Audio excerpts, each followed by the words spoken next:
With Irish Show. That's right. Welcome back, folks, to a Freeman heat check entering year 2. I'm laughing as I'm saying it, but I got to cover it. Edition of the Always Irish Show. As always, thank you for being here. You can find the program on YouTube. Do it. Subscribe if you haven't yet. Appreciate that very much. Give the video a thumbs up. Appreciate that as well. Notifications on that way you're alerted every time a new episode drops. I know you don't want to miss it. Twitter, search bar Always Irish Rat. Always Irish Inc. Emails, alwaysirishnd@gmail.com. Audio only anywhere you want me. You can locate me. The call-in lines.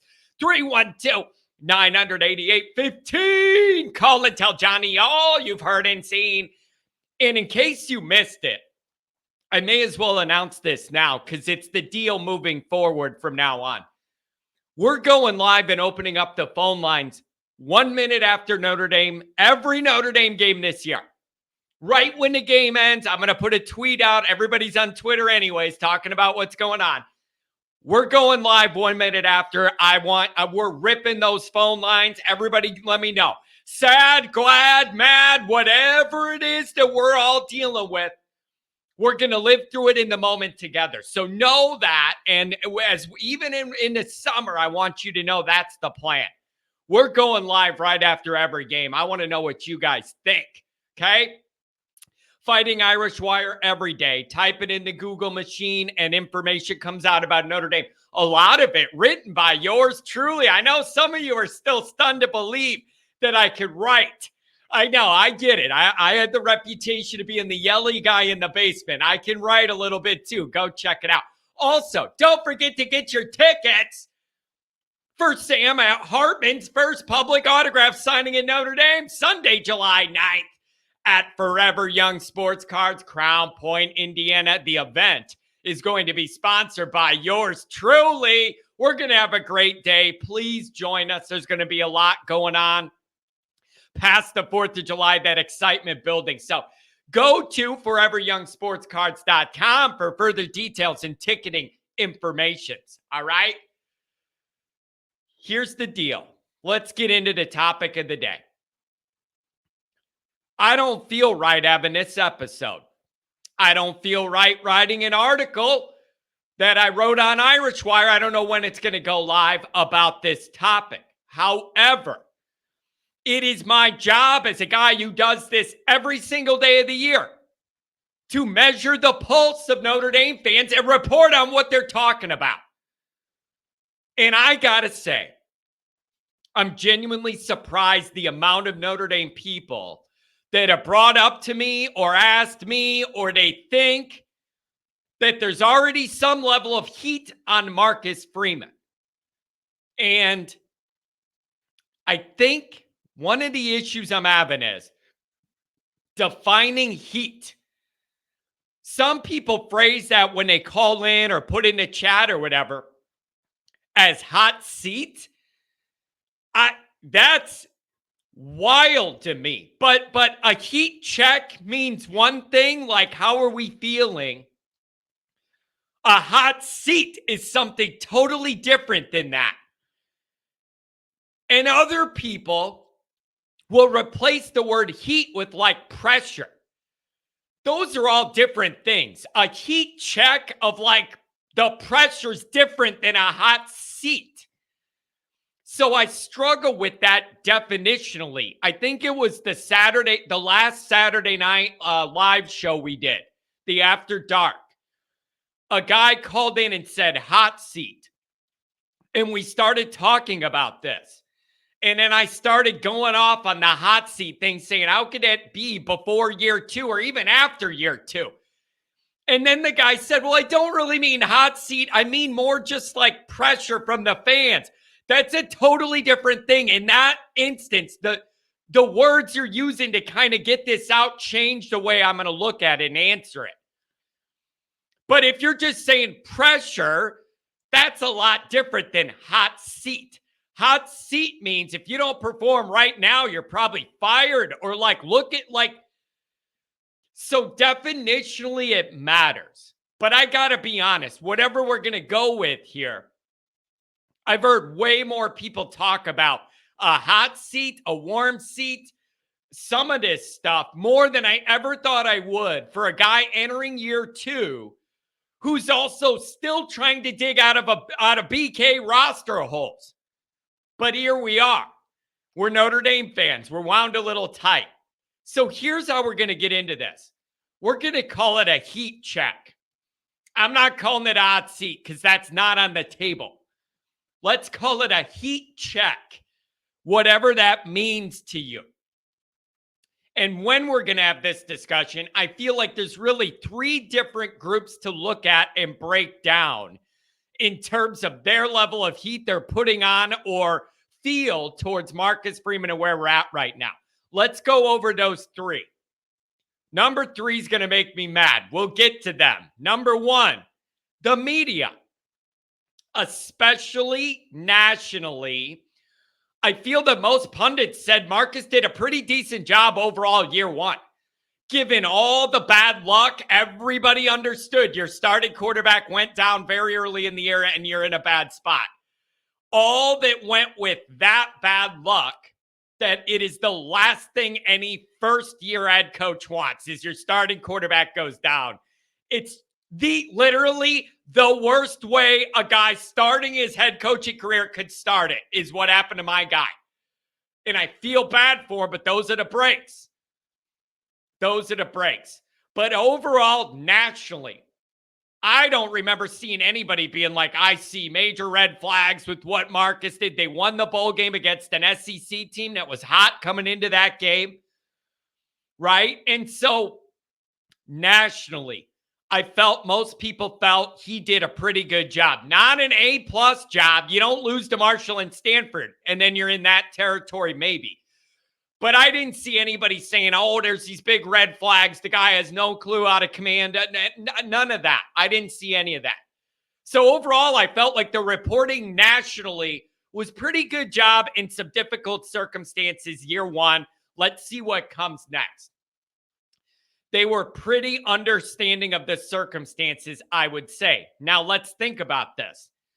That makes perfect sense to me because the national college football media would not come with the emotional baggage somebody like I have, or even a lot of the Notre Dame beat guys or people that have been following Notre Dame forever. We're emotionally tied to it.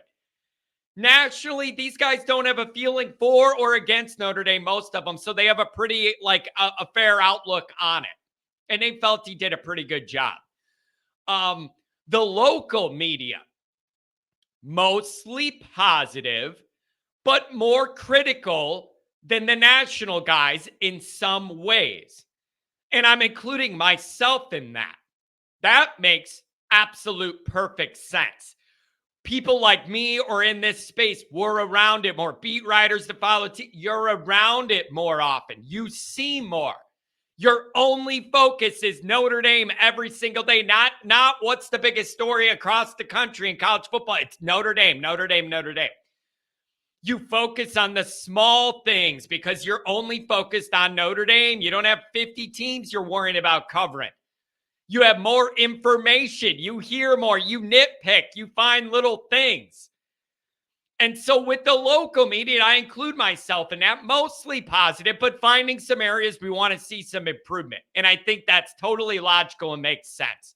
But still, maybe you guys have seen this. I haven't seen any local media, Notre Dame specific media, that are throwing up huge red flags like, I don't know if this is going to work. I have not seen that from anybody in our niche in my space. Maybe you have. Let me know, and I'll go look at the video or read the article and see how legit I think it is. But I don't remember seeing any of that. But local media, a little more critical because we're around it more. You see more things you want to change. You know more about how Notre Dame works and how this all fits together. So with the media, there's not really heat. I don't see it. It's cold. There's not really heat from the media. Pretty supportive of Marcus so far. Now let's move on to the fans. And when I ask this of the fans, it totally depends on who you ask, really. When I look at my chats, when I'm doing a live show or the Saturday night live show, after dark, whatever, Some people think he's doing not a good enough job and whatever, and there should be all this heat. Other people are more patient. They understand this roster was in a bad spot when he inherited it. It takes time to rebuild it. All of that. All of that. So it really depends who you ask. Here's what I think. With the fans, with the Notre Dame diehard fan base, I think it's perfectly fair to expect more out of Freeman year 2. It's totally fair. Why? It's not year 1 anymore. You don't have any of that year 1 leeway. I'm learning, the guy's got all these things to figure out year 1 and being ahead. You don't have that. You're gone. That's over. That honeymoon leeway year 1 learning thing, people aren't going to be that forgiving year 2. That makes sense to me. Also, I say this every week on my program. Every minute we get further from Kelly, more pressure shifts to Marcus. And that is how it should be. Every recruiting cycle, that is all Freeman and no BK. The pressure ramps up. He is less encumbered by all that Kelly caused and left, whether it was good or bad. And it was bad in a lot of these roster areas, by the way. All right. So with that in mind, yeah, it's fair to expect more of Marcus. He should learn and adapt and be better this year. Game day decisions, just navigating things. He should be more confident and comfortable this year, year 1 to year 2, and that makes perfect sense. It makes me think. You always hear about, from week 1 to week 2, a lot of teams take a big jump or whatever. Well, what about coaching from year 1 to year 2? How much you learned? And you can adapt and shift from what you learned year 1 where you didn't really know all the ropes. I wonder what that expectation is fair, to expect the jump and head coach from year 1 to year 2, what you get. And it's very hard to measure other than wins and losses, but there's a lot that goes in that mix. But I don't know any other way to measure that, right? So I do think it's fair to expect more out of Freeman year 2 than year 1, for sure. However, I am still going to question and push back on those that still insist that Freeman inherited a very strong roster from Kelly. I push back on that, and I always will, especially on offense last year. Even before the Buckner injury, we had major issues, and everybody knew it. Namely, who are you going to throw the ball to? All right? So I'm still going to push back on people that are telling me this guy inherited a top 5, top 10 roster and destroyed it, whatever. I'm not down with that. I just don't see it that way at all. Even if Buckner was healthy, that team went into the year with major roster issues and no time to flip it. It's how I see it. So with the fans, I feel like that seat is a little warm. They do expect more out of year 2 than year 1. I'll give you a really good example. Don't have any Marshall and Stanfords this year. That's improvement. Don't lose to any teams you clearly have more talent than. That would be a perfect mark indicator of year 1 to year 2 improvement right there. Figuring out whatever it was that caused those 2 no-shows. So this seat's definitely warm to the fan base. It's definitely hotter than it is with the national media. We are fans. Of course we want to see improvement. We're more emotionally involved. We want to see improvement from Marcus individually, how he navigates head coaching, and the team overall. But how warm is this seat? I don't know. It's as warm as the summer days, I guess, up and down. It's pretty cool here now. I don't know. Lukewarm? But how warm does it get when you're 9-3? How warm is it if you end up 8-4 again? What if you're 9-3, but you lose all the 3 big ones? How's that going to go over?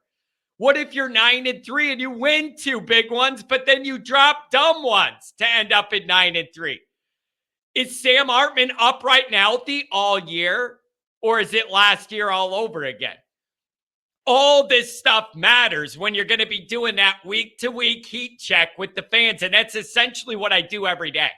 If you think about it, every stream I do 4 times a week is basically a new heat check on seeing where we're all at. Feeling the vibes of the day, feeling the vibes of the week. I get a taste of all that. And I'm getting pretty good at picking up the general themes of where most of us are and how it shifts. So there's a lot that goes into this. This summer, I guess recruiting's the only thing that can move the heat map in the summer. Up or down, depending on a 3-star or a 5-star, that mood's going to shift. That's how we are as Notre Dame fans. I'm including myself in that. I'm not saying I'm outside of that. I'm riding that wave too. But a lot's going to go into this once we get into the season and what it looks like week to week, how that changes. So right now it's warm just because we want to see improvement. But even from the most negative fans, hot seat, no, not at all. Not a real thing at this moment. And again, it's like, I don't know how bad this year could be. Like, if Notre Dame goes even 8-4, 7-5, that tells me every main guy you need to be healthy is injured again. That is the only way I see Notre Dame having 4 or 5 losses is if Hartman goes down and then like Joe Alt, Estime, Morrison, like pick the most important guys on the team and they're all dead. That's the only way I see it being that way. And even if they lost dumb games again this year, the recruiting's not going to be terrible. If you did that, it isn't going to be up in the top 5 like we want to. It's not going to be terrible. So you're not going to be able to pin terrible recruiting way worse than BK. It isn't going to be that. It isn't going to be that. Even if it's not elite, it's not going to be that. So you're not really going to have that to complain about. So I just don't see how bad it could be. And if you get down to 4 losses again, I think everybody's injured and we're all sad. I don't think it'll be because of Marcus being incompetent. I think it'll be practically all your best players are injured or something dumb like that. So I see warm heat with the fans just because we want to see improvement year 1 to year 2. I totally get that. I'm in that boat. He does have to get better. Okay. Number 3, the Notre Dame administration. These are the people where this discussion matters most. Why? They make all the decisions and hand out or don't hand out the money for all of this. So in a lot of ways, this group, the one most disconnected from all practical realities, though the group that's most disconnected to the way you and I, Mr. and Mrs. regular Notre Dame fan, exist in the world, the group that runs in a social circle of nothing but global elites. There is nobody in this upper crust of Notre Dame decision makers that's a regular person. They all come from money. They made money. They have money. They swim in a different bowl. All right? This is the group that matters most. And they are the ones most disconnected from all of the modern realities we all live with. That's who this group is. It's about a dozen people that are millionaires or billionaires. They look at the world differently than us. They look at Notre Dame differently than us. They prioritize different things at Notre Dame than we would. And I know that for a fact. As far as heat coming from them, absolutely not. It's a freezer. There is no heat at all. It is a freezer, an ice box. Number 1 is it's year 2. It's year 2. Even if we had this discussion after year 2, I would say it's been only 2 years. It makes no logical sense whatsoever to hire a head coach knowing he has no experience for 1 year and then you put heat on him. That makes zero logical sense other than unless you have an off-the-field scandal or you literally go like 4-8. 3-9. Like, that's just not on the table. Notre Dame has way too much raw talent for that to ever happen at this point. But it would make no sense for this group to hire a head coach with no experience and then put a bunch of heat on him after a year or 2. Like, no, that makes no logical sense at all. Number 2 is this group actually likes Marcus Freeman. Unlike his predecessor, They like meeting with Freeman. They like working with Freeman. They like him as a guy. He gets Notre Dame, and they want to see that work. I mean, within their strict guardrails, they want to see it work. Like within their framework, they want to see him succeed, whatever that means. But unlike the guy before, they really like working with the guy. That makes them want him to succeed, that he doesn't treat everybody like crap, that he's respectful, he's appreciative, he's genuine, he's thoughtful, he's considerate, he's a good communicator. That's the kind of stuff that matters, dealing in that highfalutin circle of billionaires at that table, at the very top decision makers table at Notre Dame. So they want to work with the guy. That's a benefit. Okay. Here's the upsetting part of this. When you ask, what's the heat level with the administration? Look at the garbage they have embraced and allowed for the last 25 to 30 years at Notre Dame and never even blinked.